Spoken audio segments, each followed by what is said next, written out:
Welcome to Real Wealth, Real Health, the show that empowers you with insights, information, and inspiration to achieve your version of financial wellness. Learn how to balance living a full life today with planning for the future. This podcast is brought to you by Alpha Investing, a real estate-centric private capital network that provides exclusive investment opportunities to its members. And now, here are your hosts, AdaPia and Daniel Coca.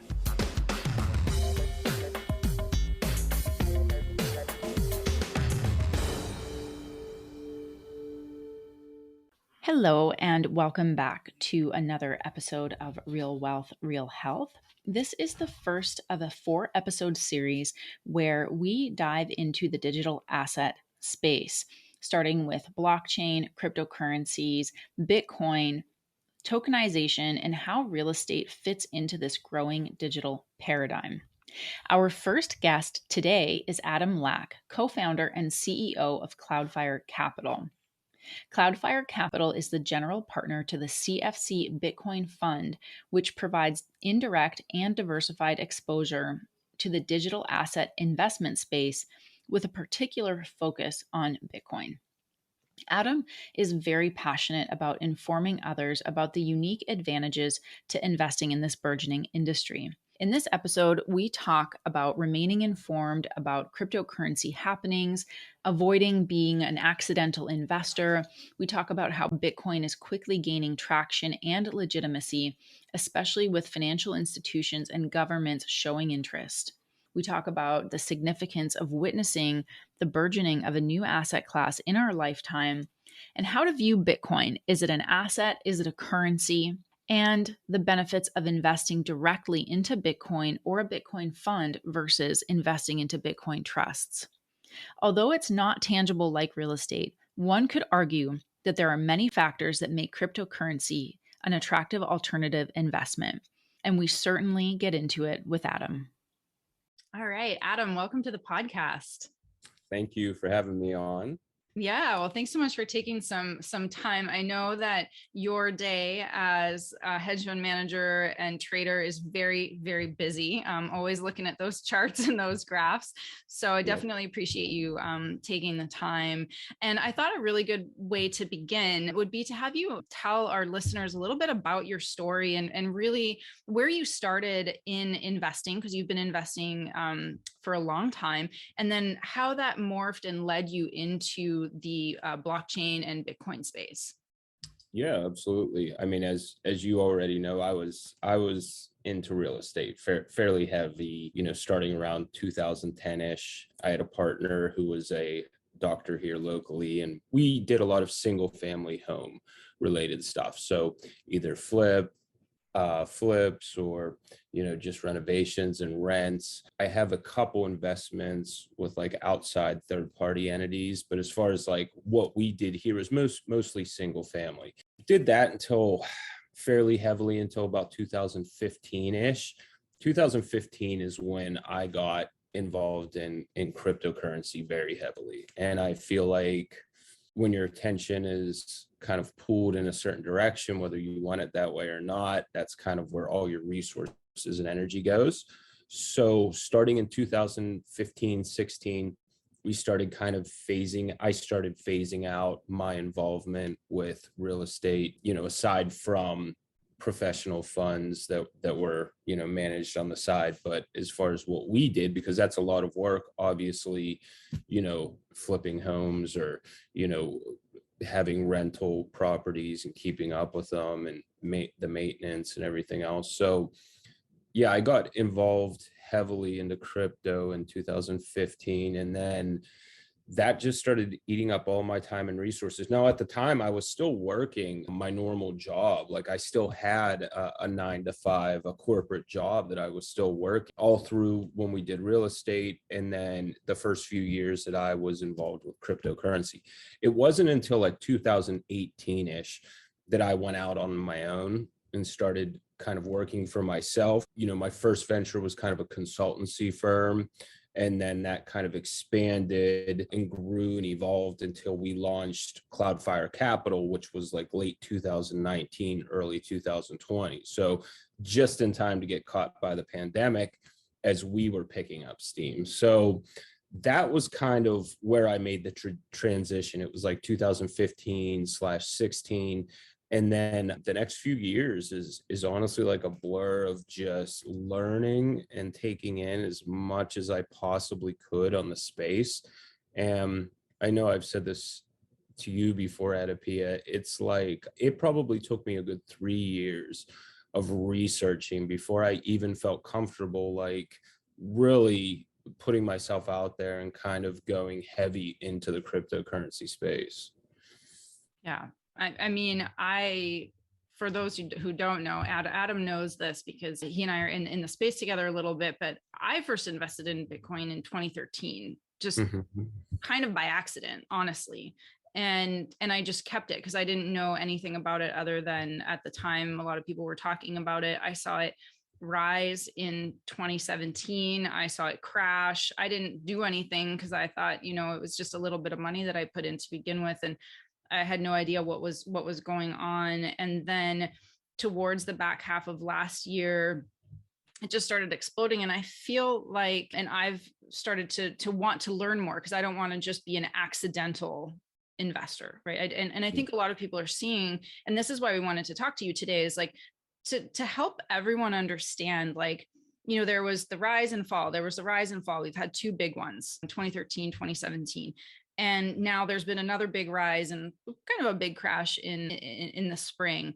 And so as investors, especially people that are listening to this, a lot of us are real estate investors. And how is one to understand what is going on in this space? Why is it seeming this time around to be something that might actually be here to stay? Because that's how I feel about it, is like maybe this time it's actually real. Right. Yeah, I agree. I mean, there's definitely, it feels different this time, but I've also felt that previously. But I think what the biggest difference in this cycle, so when we're talking about cycles, we're talking about the post-halving cycle, right? So we're talking about, for people who don't know, when Bitcoin's supply gets halved approximately every 4 years, and the new supply being introduced into the market is cut in half, obviously that decrease in supply is going to have an effect on price, no matter what you're talking about. So typically when we see that happen, it's about a year or so after the halving, well, anywhere from 6 to 12 months after the actual halving takes place. But I think this time around, we're seeing what everybody was hoping for in 2017, which was these institutions getting involved. So you have these traditional financial institutions who are kind of coming out, getting involved in Bitcoin, especially, but also other aspects of the ecosystem, decentralized finance, altcoins, NFTs. So that was something that was kind of like a pipe dream in 2017, and lo and behold, it starts happening in 2020 and 21. I always feel like the best analogy that I've ever heard for what Bitcoin is and why it's so significant, like this time around, someone once said Bitcoin was a solution in need of a problem. And I feel like the events that unfolded in early 2020 and over the past year and a half, that is the problem. Like we have, central banks completely gone off the reservation, printing exorbitant amounts of money or creating exorbitant amounts of money, introducing it into the financial system. You have traditional stock markets that are continuously hitting new all-time highs every week.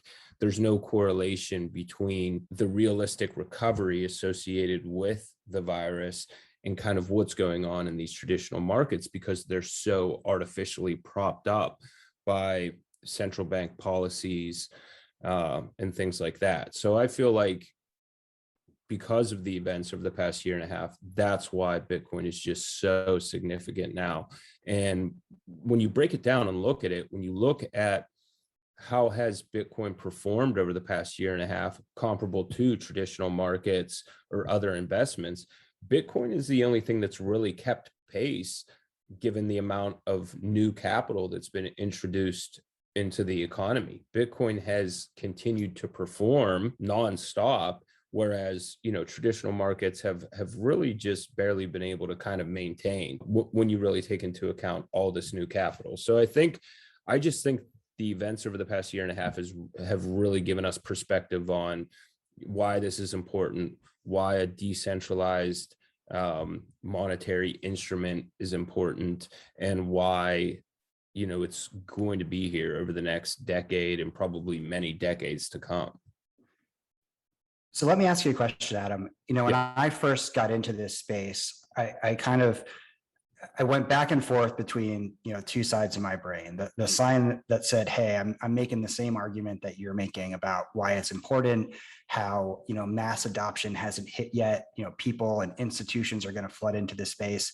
And then on the other side, I'm like, well, here are the 10 reasons why this isn't going to work, why it's not stable, why there's so much uncertainty. And so if I'm an individual who doesn't have a strong technical understanding of cryptocurrencies and this landscape, how do I toy with those two things, especially when I see all of the volatility in this space, everything in the media? It just makes me think, wow, like, I don't know what's going on, right? And, I fall in the first camp of, I support it, but that's in large part because I'm invested in it and I'm an optimist and I want it to be the case, right? But if you ask me personally, I view it as a bit of a gamble. It's a dice roll, it's money I'm okay losing if it ends up disappearing, but I'd much rather it 10x, if that's on the table.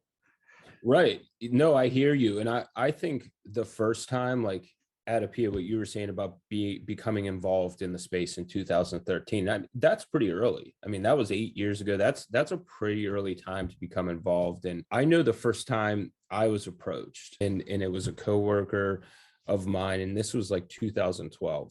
And he was like, we should get involved in Bitcoin. We should. And my first thought was, this makes no sense. I don't understand how it's going to stand the test of time. Where's the value coming from? What if the government doesn't like it? Regulators don't like it. And so my first instinct was to brush it off and say, it's not for me. It's not, I'm a real estate person. Real estate is something tangible that you can put your hands on and always appreciates in value. And yeah, it's a lot of work, but it's not as risky. But I feel like that's almost everybody's knee-jerk reaction when they're first introduced to cryptocurrency. Then as you learn, as you really do dive into the technical aspects of it and kind of the creation of Bitcoin, why it was created, what the significance of Satoshi Nakamoto's vision was when he created Bitcoin, it starts to open up the floodgates of like, maybe there's something here. Maybe there was a problem in the early and mid 2000s, and maybe that problem hasn't been rectified. Maybe we're still in the midst of this problem and they've just gotten better at hiding it. So I feel like when you get into that, it's like it opens the door to all these possibilities. But in the end, I feel like you don't really it's good to understand the technicals. And by all accounts, I've spent probably the equivalent of thousands of hours, kind of researching it. And I feel like in the end, it's a decentralized alternative. And I hear the arguments in the other direction, and I try, especially with our fund, especially with managing an investment fund, we try not to be biased. So we try to look at all opinions and all try to look at everything in every direction and see, are we making the best decision and not just being hopeful or optimistic that it goes in this direction or that. And yeah, it's volatile. I feel like, how often in your lifetime are you going to see the burgeoning of a new asset class? This may be the only time for us. We may never see this again. So it's going to be volatile as it kind of enters and exits price discovery mode, as it tries to find its footing in a rapidly evolving economy, global economy that has had such significant change thrust upon it over the past year and a half. So it's not even like we're in normal times. quote unquote normal times. It's not like we're, in a period of time where nothing's really going on and things are kind of just, hunky dory. We've been in the midst of a global, pandemic for the past year and a half at this point. So I feel like all bets are off at this point. Anything can happen. As far as the institutions getting involved, that's good and bad. And we've said that from the beginning. There's positives with that, and there's negatives with it. And the negatives are these institutions are in anything to make money, and they're not looking out for the little guy. They're not worried about retail investors. They're entering and exiting the market in order to make money for their investors, their shareholders, what have you. But on the other side, on the other hand, that has to happen in order to kind of validate the industry. And I think we continue to see more of it as time goes on, whether it's right, wrong, or indifferent. We continue to see more of it. It continues to grow. And I think as the decade goes on, we continue to see more use cases for kind of a decentralized substitute for a financial system. I feel like it's going to become more and more imperative for people to be involved in it.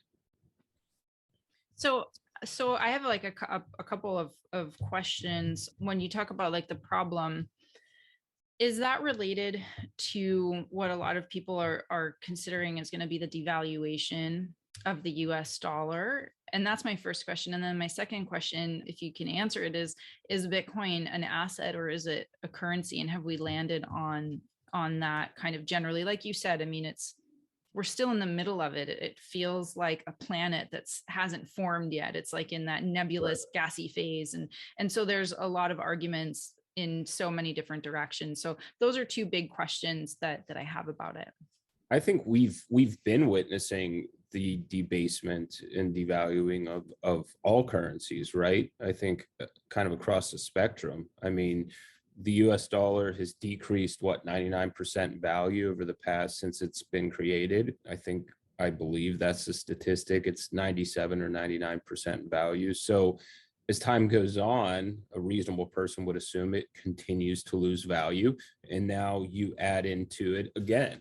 I often can't help myself but to go back and talk about the last year and a half. Like I feel like a lot of people focus on how did this affect me in my day-to-day life? And surely it did. It's affected everybody's day-to-day life and their activities and kind of how they function. But the behind the scenes actions of regulators and governments and central banks, that's where the real activity is. And a lot of people don't focus on that, but I think it's just super important to kind of bring that into perspective, because the introduction of 23% of circulating currency brought in over the last 18 months is going to have an effect on the value of our dollar. That's just reality. As far as inflation, I listen to both arguments. It's transient, it will pass.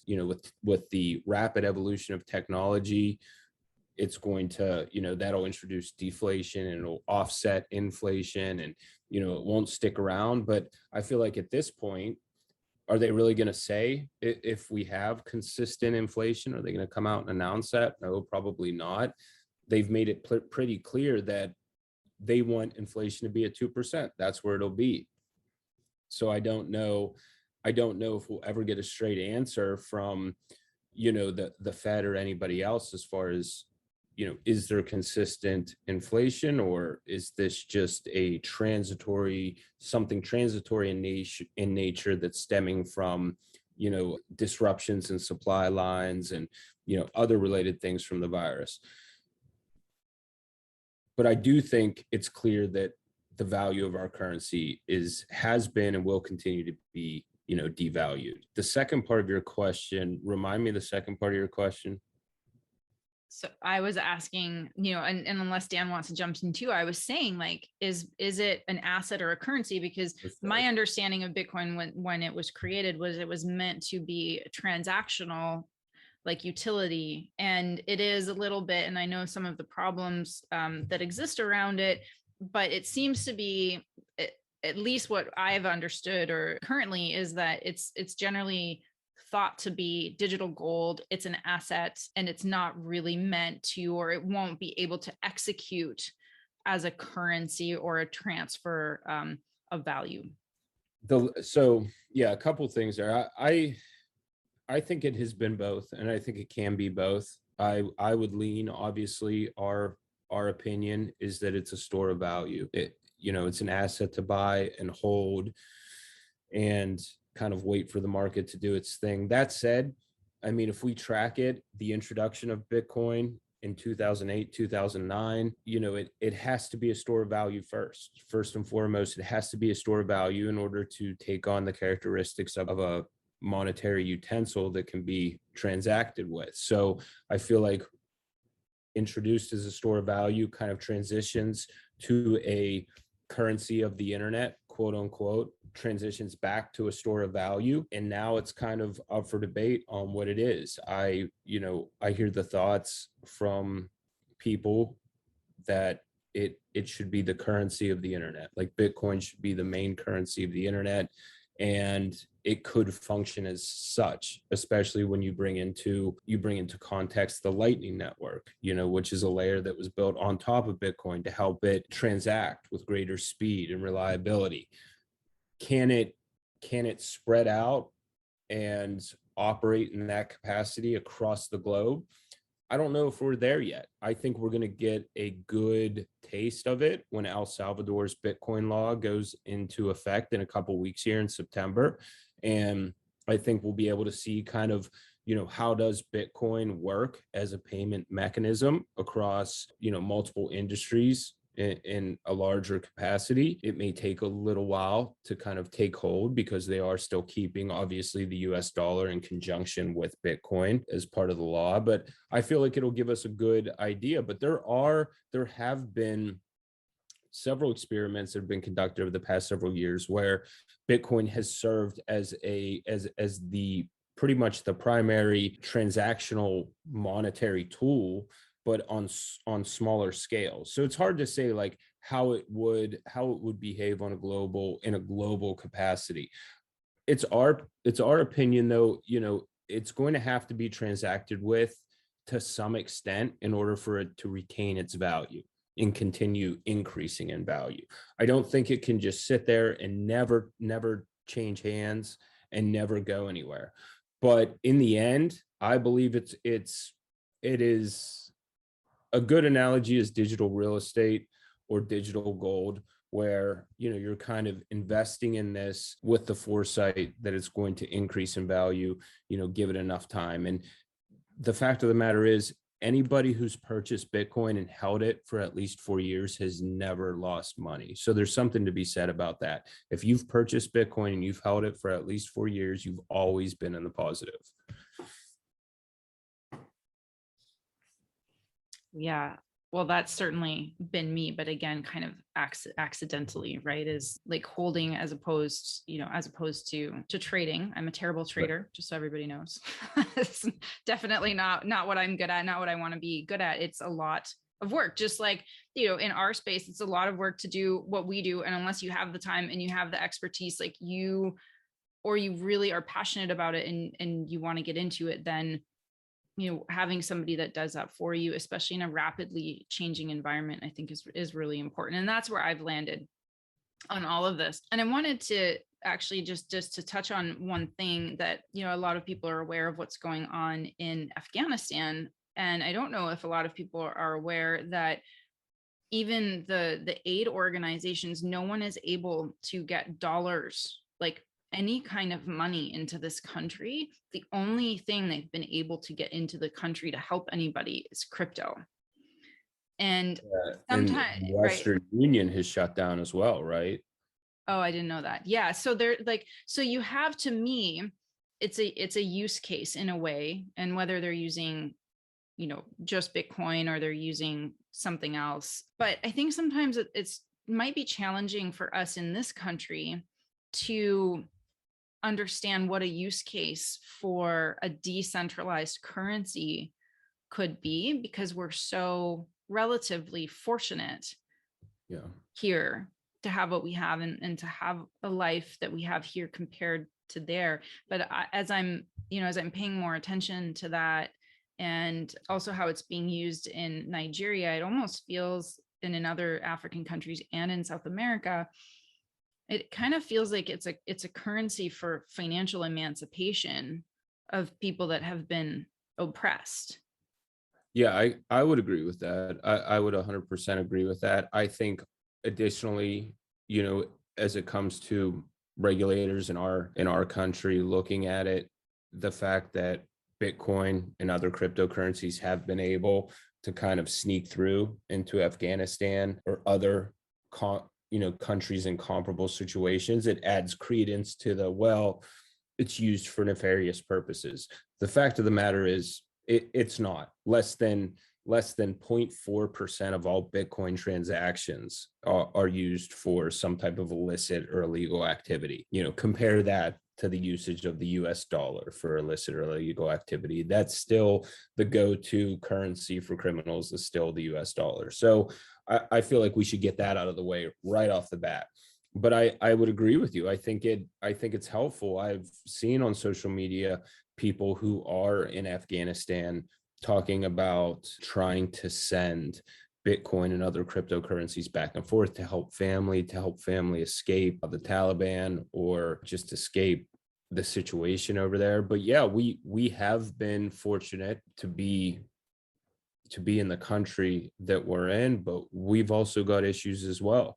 I mean, I don't really want to bring up the political aspects of it, but there's something to be said about how some of these quote unquote first world countries have responded to the whole virus thing.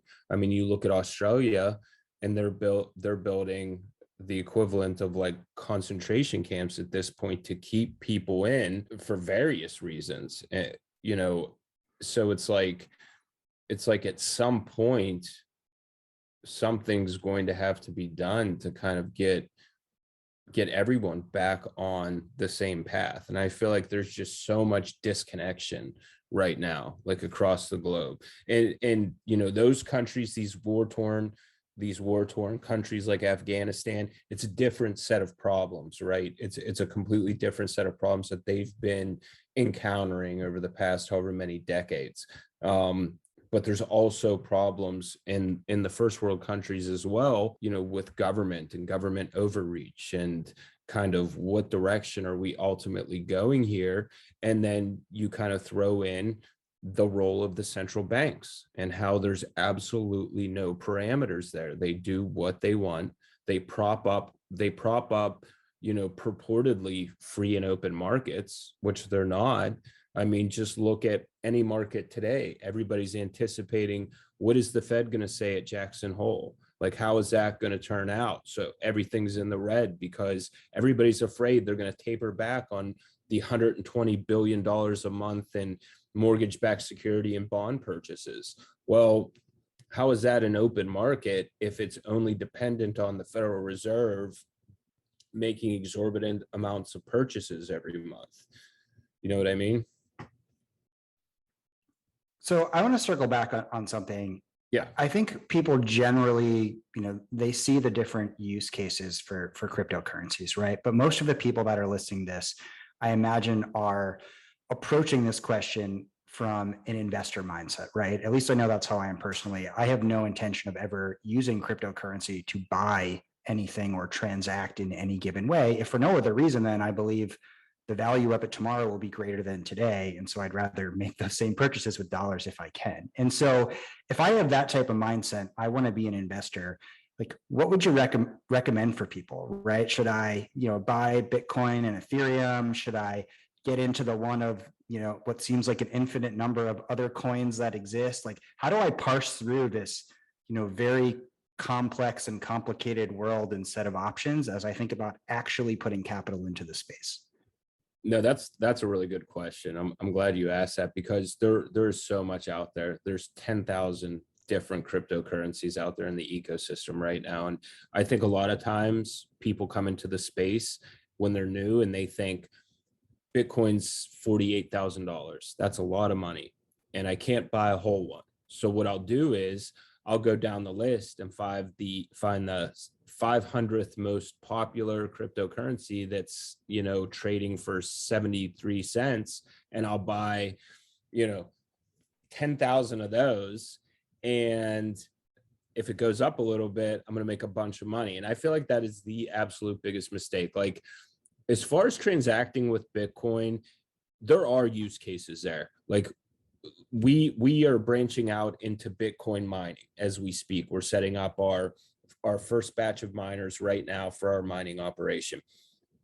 A lot of miner suppliers or manufacturers would like to be paid with Bitcoin.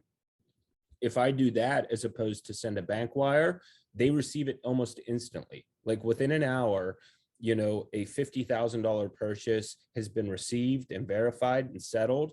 And if I do it via bank wire, it might take 3 or 5 days to get to another country and have them, post to their bank account and then verify receipt of it. So there are use cases for transacting in Bitcoin and other cryptocurrencies. I just want to put that out there because there are. I feel like it's better. There's more use cases for transacting with it for larger purchases, in my opinion, right now. But as the Lightning Network kind of, evolves and spreads to more people, that might change. But that said, yeah, investing is the primary reason most people are getting into this. And it's our belief, both personally and professionally, like with our fund,